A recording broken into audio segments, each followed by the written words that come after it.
Rolf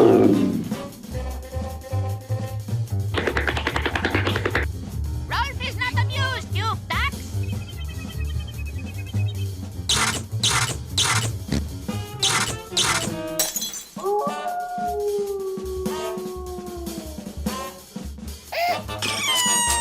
Chicken!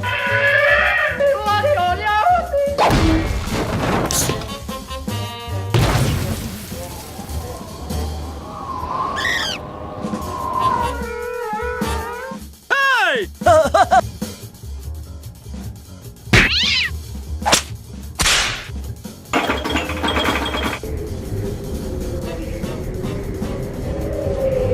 Holy mackerel, you're crazy.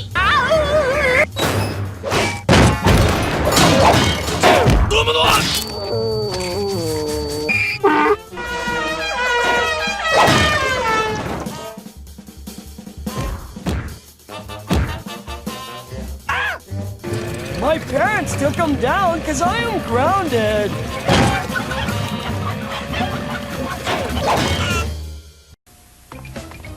When we get back from where we are going back where we were. I know people there. You know, that wasn't very fun.